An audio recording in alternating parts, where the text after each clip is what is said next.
Welcome back to Building Better Businesses in ABA with me, Jonathan Mueller.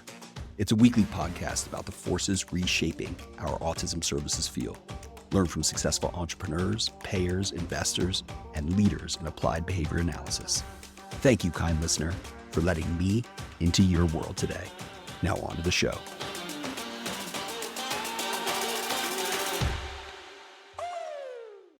My guest today is Gabe Perna. Gabe is the deputy editor of Digital Health and Business Technology, a modern healthcare brand. He's a journalist by trade and recently wrote an article on our ABA field titled How Autism Became the Latest Target for Disruption. Gabe has a son on the autism spectrum. And Gabe, welcome to the pod, man. Yeah, thanks, Jonathan. Glad to be here. Really excited to chat a little bit about autism and personal and professional experience in both. So I'm excited to be here. Sounds like a plan, dude. Well, let's start right there. Tell me about your own experience with autism. Yeah, so as you said, I have a son. My son Spencer is on the spectrum. He was diagnosed when he was two going on 3. My wife was a school psychologist for an elementary school, so she was more versed in kind of like the signs than I was. We went through our own journeys. Like, she knew from pretty early on that he had autism. I was a little bit more in denial about it, and I think I didn't even really want to hear that word. I was like, don't tell me it's that, because I don't think it is. But eventually it kind of just became one of those things, and I was like, he clearly has autism. And I've gone through my own journey with it, and he's an amazing kid, and he's really bright. He's got a lot of great support around him, both in school. He's a kindergarten now, and at home with me and his mom, and he is a private speech coach. Again, on my own personal level, I've come a long way from those early days where I probably didn't accept it and was worried about that term and what it would mean from his life. And now I'm really just focused on providing him the best support so he can have a great life. So that's kind of the personal level. Gabe, what was it? Because we hear this really frequently from families who've gotten a diagnosis for their kiddo. What was it about even the label autism that was sort of like scary for you, and what then helped you on that journey? Yes. I mean, it's the label, and it's just, to me, it scared me that for the rest of his life, people would say he's autistic, and it's almost like they would feel bad for him, feel bad for you, and kind of like pity you. And I didn't want anyone to pity him, and I didn't want anyone to pity us. I often said, and still do believe, there are a lot of people in this world, kids who have cancer, kids who have terminal diseases.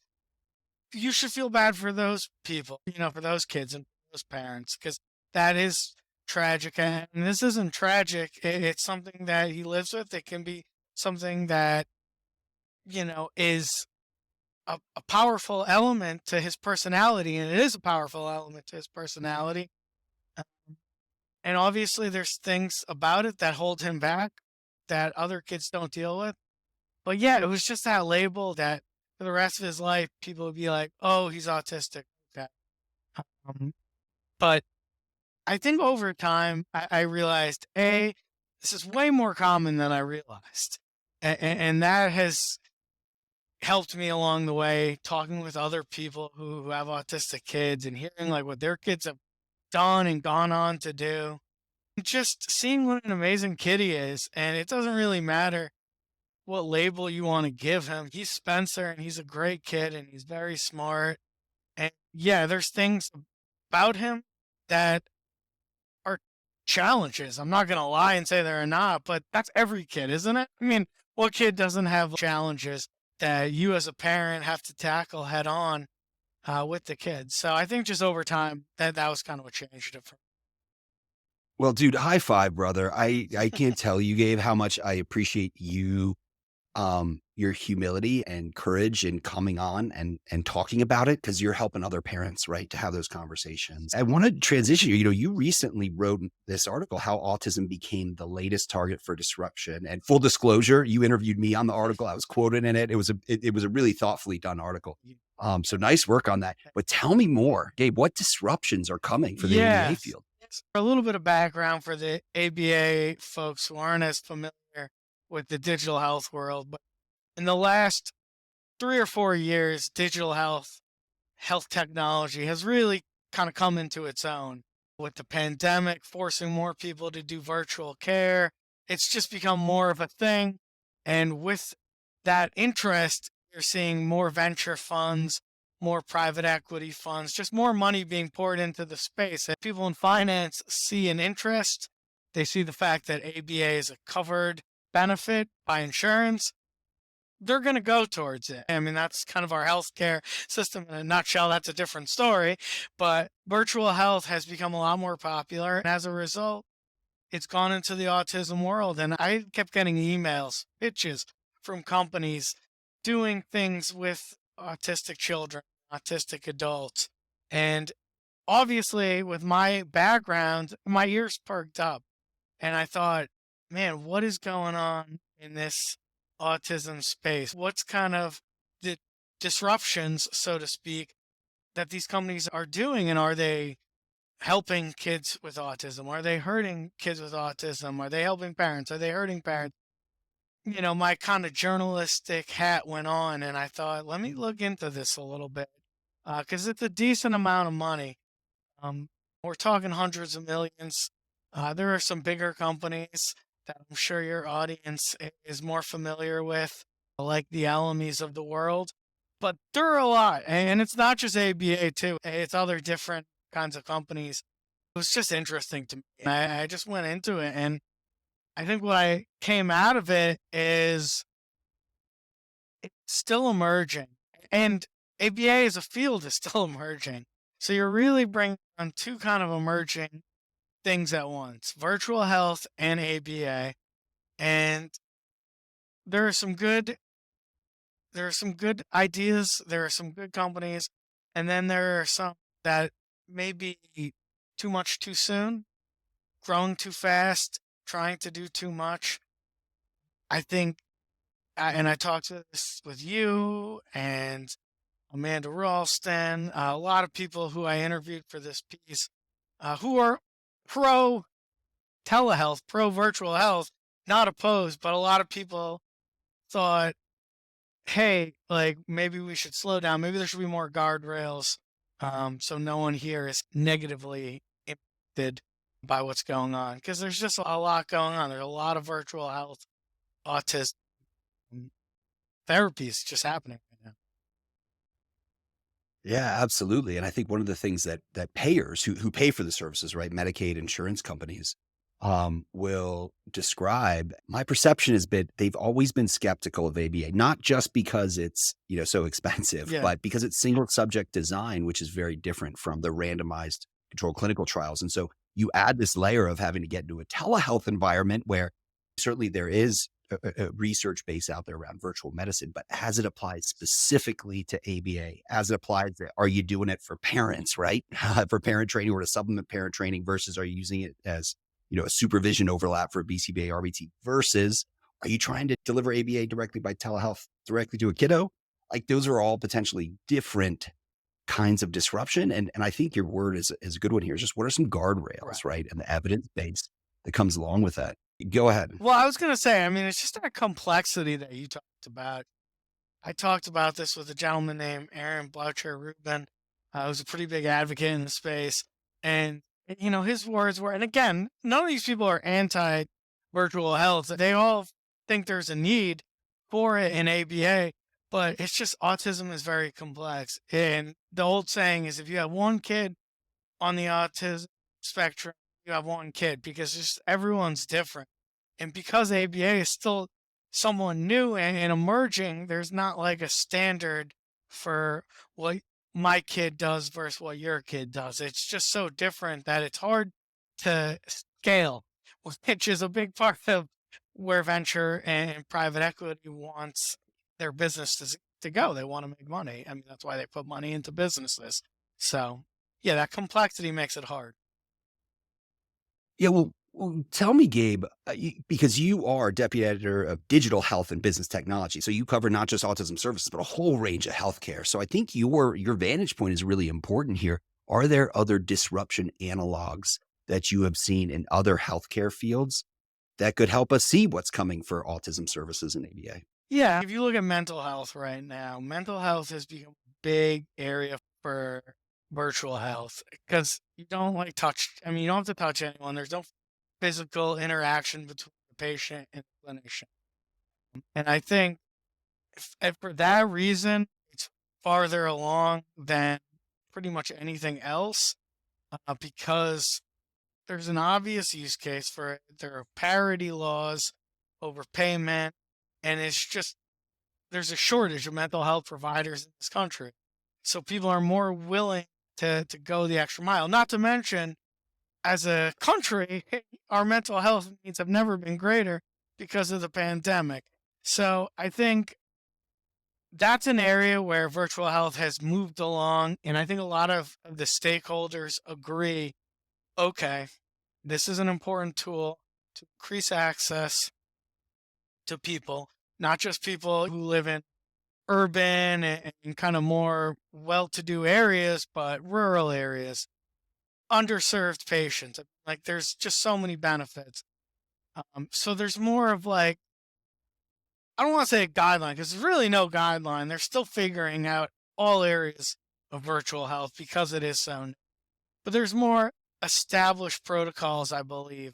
I think with ABA and autism, as more people do it and as more clinicians test what works, what doesn't work, the industry will have to come together and just kind of go through the different elements of what works to form those guardrails. And I think that's what's happening in mental health to a degree. But like I said, all of virtual health is trying to figure this out on the fly. Jonathan, before the pandemic, telehealth visits were like less than 1%. I mean, it just like didn't happen. So now people are figuring it out on the fly because we just weren't doing it. There was no reason to. Now there's a reason to, and people are seeing the benefits. So I think we'll see it more. It's just going to take a little bit of time. Telehealth visits were under 1% pre-pandemic, and I mean, the pandemic really kicked off 3 years ago, so it's almost like it's hard to think of the days before. What percentage of visits now are telehealth? Yeah. So at the peak of the pandemic, it was like 80, 90% because that was like those first few weeks in March and April when you couldn't go anywhere. Now it's gone down to, I would say, about 10, 15, 20%. Mental health, like I said, is different. That's higher. I don't have the numbers in front of me, but I would say, probably over 30%, maybe even close to 50 for mental health. But for most specialties, probably around 10 to 15%, which again is still way higher than where we came from. And I think it shows you we're still at the beginning stages of this, and it's exciting, and that's why there's a lot of money being poured into it. But there's kind of that scary element where it's we don't want to do too much too soon. We don't want to rush into things. We don't want to hurt kids. We don't want to hurt parents. You read stories of promises and cut off services, and those are the things where it's like we need to figure out as an industry where virtual health fits into the bigger picture, not just with autism, but with most forms of care. Well, one of the things that feels really important about what you pinpointed here is that we've got to be open with ourselves as a field to discovering what works best and what doesn't, and doubling down on things that are working well and just immediately shedding things that don't work well. And I'm a huge proponent of this idea. Like we can't have in the ABA field, this sense of the emperor's new clothes, right? Yeah. Like then we're sunk, right? And I appreciate as a field, we've had to fight for years and decades, right? For sort of acceptance and ultimately for funding, et cetera. But we've got to be brutally honest with ourselves. And part of that journey that feels important is the same way that there's been so much research done about the efficacy of ABA in serving kiddos with autism and applying ABA across a whole variety, generalizing like a whole variety of populations and diagnoses and disciplines. Like that same research being done, I'm sure now around telehealth feels like an important part of that. And we should just, as scientists as we are in the field, we should be brutally honest, right? Yeah, exactly. I think that would be true with anything. You wouldn't just say, "Hey, I have this medication." I mean, you would look harshly on that, like, "Hey, I have this thing that will help your kid." No, you'd be like, "Says who? It says the FDA or it says you?" Telehealth is kind of like that, where there's parts where it makes sense, but there's other parts, like with assessments. My kid was assessed over 2 days at the Yale Child Center in New Haven, which is like renowned. It was a 2-day process. And even then, I was like, I remember remarking to my wife, 2 days doesn't feel like that long. You're putting some label on a kid for the rest of his life. Now, I don't have any doubt that he had autism. There was no question in my mind. But take 2 days, and then some companies I've heard do it in like an hour virtually. That to me is crazy, and that shouldn't be allowed. And I think that's where the guardrails need to be in place. And again, this is covering all the telehealth.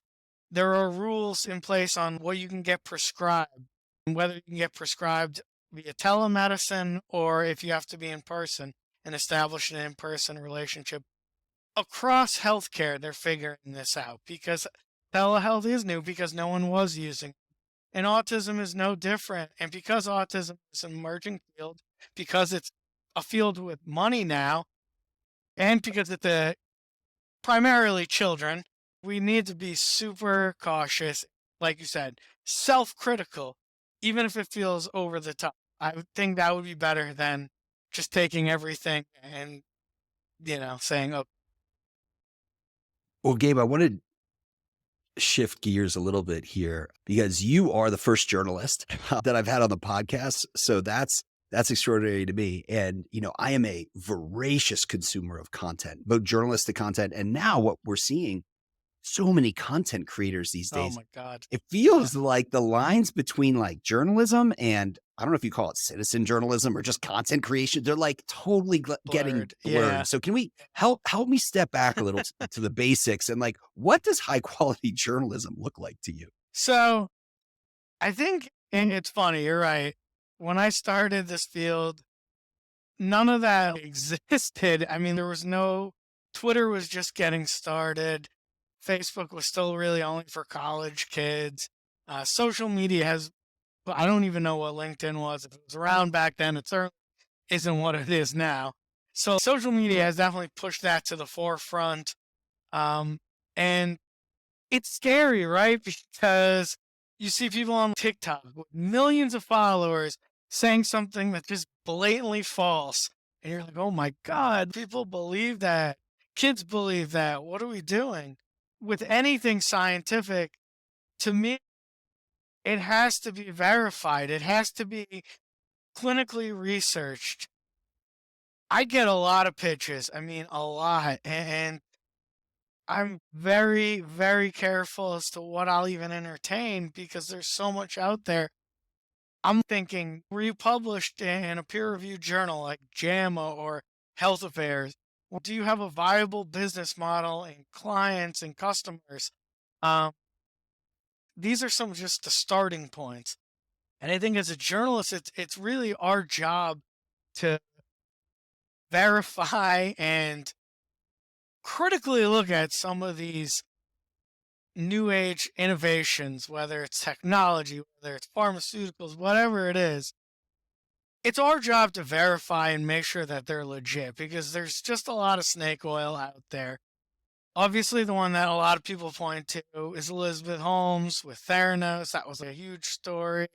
And I think that opened a lot of people's eyes to this culture of snake oil that exists out there and in this day and age. And certainly now with social media and just the ability to go up in front of millions of people and say something that's just blatantly not true is scary. We saw that during the pandemic with a lot of the anti-vaccine stuff. You really, as a journalist, you have to be more cautious and careful than ever. You talk to multiple people, you get multiple sources. So that's kind of what I do. But you're right. I mean, there's a lot of noise out there. It scares you. And I'm glad, I mean, let me say this. I'm glad people can go out and connect with other people. I think that is a good thing. I I think there needs to be gatekeepers though, because there are bad actors who will abuse their reach on social media. That's exactly right. Even if they're not doing it intentionally, if you're Right. a content creator, you're creating content, right? Building a personal brand, and you're not thinking about some of the just sort of foundational practices of journalism. Which, by the way, I mean, I took one class in journalism in high school, and I wrote for my school paper, so I'm not saying that I've got all the understanding of it, but verifying sources, right, and fact checking, and and all the higher standards that you're held to as a journalist versus whatever, Yeah. like the latest TikTok influencer is just way different. Let me put you on the spot though. Okay, ready? So one of the publications that I love the most is The Economist. I don't know if you've ever read The Economist, you're familiar with it. I'm familiar with. So one of the things The Economist does is they don't publish the name of the journalist for each article. That's interesting. I Yeah, I mean, this is fascinating. And I mean, they've made a decision for that. And I'm not saying that's right for the rest of journalism, but my question is, wait, if you're a content creator and you could publish content, like your name wasn't there, like, would you still do it? No, No, man. I would never do that. I mean, I'm not like an egotistical guy.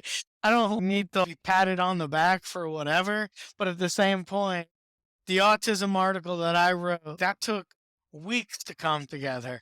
Me talking to multiple people, talk research. There's no way, no world where I'm just gonna say, you know what, it doesn't matter if my name's attached to that. I guess if I had to guess, and I'm not as familiar with that practice because I don't really read The Economist. If I guess by taking people's names out of it, they're shifting away from any kind of personal glory and accolades you might get out of an article, and you're just focused on the facts. So there's less room for sensationalism and plagiarism. Um, that's not a problem with me. I would never do that. I have too much respect for the institution, but I'm guessing that's why they do that. But yeah, I would never, I would never agree to that. I put too much work into what I do to agree to do that. Yeah, no, I hear you. And I have no idea why The Economist does it, but I think your speculation there is probably spot on. Well, the interesting thing about putting your name as a journalist against an article is then you're fundamentally accountable to it, right? So, Yeah, you're right. I yeah, mean, that's exactly it. And again, with that autism article, having a son on the spectrum, I knew I was going to come at this from both ways, not just as a journalist, but like people in the community that know me and know my experience with my son. So I was like doubly thinking of that. I was like, I really don't want to screw this up because people are going to come at me. Even just talking about ABA, you and I know ABA has its detractors. My wife and I talk about this all the time. Um, it's something that we wrestle with. As I was writing it, I was like, are people going to come at me because I haven't written about the two sides of ABA? Are people going to say, hey, you shouldn't be writing about ABA because a lot of people with autism don't like ABA? Uh, Ultimately, I didn't put that in the article because it really wasn't the point of the article. The article is about the money. Um, ABA is funded by insurance companies, so that's where the money's going. But it was something I was thinking of as I was writing. So you're right, there's that accountability. well, Gabe, where do you go to get the latest news and the best, most insightful updates about the ABA field and the broader autism services field? It's a good question. I mean, I read a lot. I can't say I read like a lot of studies or anything like that. I'm not like perusing, the JAMAs of the world just for autism. So I get it where a lot of people get it, just the regular news like the New York Times, the Wall Street Journal, whatever, whoever's covering the field. Um, Autism now, because it affects so many people, I mean, I'm sure you've seen this too. It's just covered so much more by the mainstream press. I've seen it like NBC News and certain outlets like that will do stories on it. So when I'm in groups in Facebook or wherever, people will send me articles and I'll check them out because yeah, it's getting way more coverage these days. Well, you named two of my other favorite news organizations, Wall Street Journal and the New York Times. So shout out to them. Yes, I read Um, those every day. So you got to read the best if you want to be the best. Amen. What's one thing, Gabe, every ABA business owner should start doing and one thing they should stop doing? So I'm sure a lot of ABA providers think they do this, but I don't know how well they do it. So I really think there needs to be like almost an onboarding process with each kid because each child is so different and the personalization really should be the most important part of ABA or really any therapy with an autistic child because every kid really is different and you aren't going to get to know in that first meeting or even the second meeting. I say this to any of my son. It's going to take you a few times to understand his intricacies, what he's afraid of, what makes him excited. And really, it's only like with spending time with him, Amanda, my wife and I, Amanda, we could talk about it, but unless you actually spend time with him, you're not going to understand it. So really just like, focus on that personalization before you even set goals, I think. Like just understand who you're dealing with and then maybe make some goals. I'm sure a lot of the ABA people out there are like, well, we do that. But it goes back to that hard critical look. Like, are you really? If you ask the parents, would they say like, yeah, they do that? I think that's where a lot of our frustration lies. Uh, my son is only in ABA in school. He's not in private. We pulled him out just because we didn't want to overwhelm him. But in that sense, both and in school and with the private provider, I remember thinking, feels like they're trying to do a lot by the book. And that just doesn't work, I think, with this. I think kids are just too personalized. They have too many intricacies. Yeah, there's a lot of signs and there's a lot of things that autistic kids do. But again, goes back to if you have one autistic kid, you have one autistic kid. In terms of what they should stop doing, I understand the iPad or the notes. I understand that's an important part. You have to take notes. But you gotta realize what you look like when you're. I mean, the kid's not a lab rat. Like, you gotta engage with him a little bit more. That drives me nuts when I see them like, like I understand you gotta take notes. I'm not saying that you should never be on your iPad, but you should also understand when you're looking at it way too much and not soaking it in. I mean, focus on the patient, not on the technology, Yeah. right? I mean, this is something I think a conundrum that the healthcare field has faced going back decades. 100%, 100%. Like, I can't tell you how many times I've been at the doctor's and he's just like on his computer. He's like, oh, I see this. And it's just, hey, I'm right here. I'm a person. I'm not a set of numbers. You can engage with me. And that's just doubly important, I think, in the autistic world. So definitely my recommendation is train your BTs to just not look at their iPad or whatever they're using. Absolutely.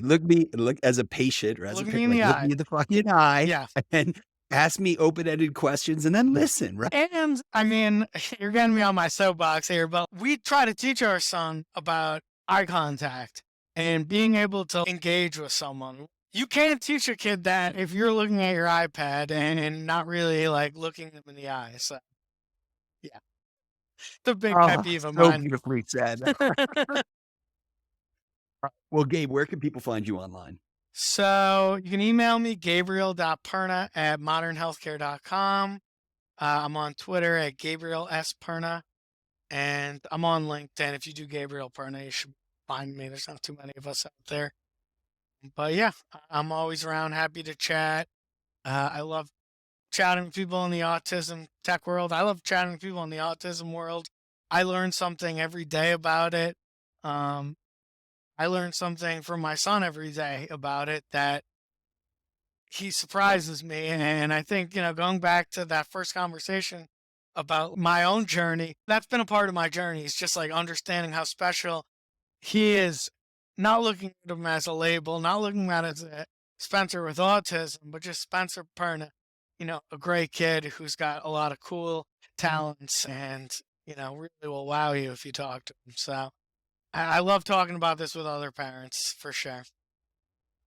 Hell's yes, brother. And, this speaks to my personal crusade that this is not about like just about treating kids with autism. This is about helping to make ours a more autism ready and autism friendly world. So we have to look at our own behaviors, right? As parents, as typically developing peers as others, and how we're setting ourselves up to be ready to work with kids with autism. Couldn't agree more. All right. Dude, are you ready for the hot take questions? Bring it on. Bring it on. All right. Hey, Gabe, you're on your deathbed. What's one thing you want to be remembered for? Just being a good father and a good husband. What's your most important self-care practice? I would say now it's going on the Peloton. It's very challenging to keep that up when you have two kids. I have a younger son, Logan, too, but I try to do it at least 2 to 3 times a week. Nice. What's your favorite song? Ultimately, it's Someday by Rob Thomas. I'm sure people will laugh at me because it's Rob Thomas, but he's got a great voice, and I love that song. I love the message that it says, and it always puts me in a good mood. So it's Someday by Rob Thomas.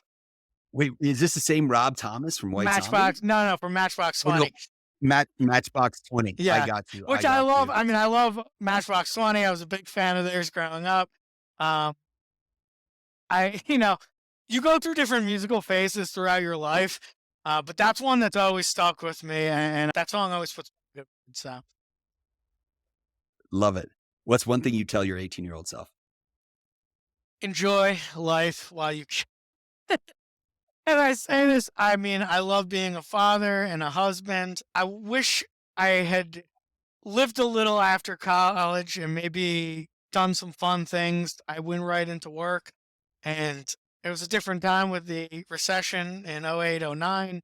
So I think I just was like, I got to start working. I wish I had lived a little, traveled a little bit more, figured out a way to make money. Um, because you don't get that time back. That's what I tell anyone who's like that age is like just enjoy life a little bit because you will start life, you'll start working, you may get married, you may have kids, and life kind of goes from there, but that's a fun time in your life, so enjoy it. Spot on. All right. You can only wear one style of footwear. What would it be? It's got to be sneakers. I'm a guy who lives with comfort more than style. Um, the shoes I'm wearing now, I like tried to put on nice shoes because I'm in an office, and I was looking at them and I was like, man, these need an upgrade. So comfort over style guy. Nice. You could ever fall function over fashion. Exactly. Hey, Gabe, thanks so much for coming on the pod. It was great catching up with you. Thanks for having me, Jonathan. I appreciate it and appreciate all your listeners. And like I said, always happy to chat with anyone. So please reach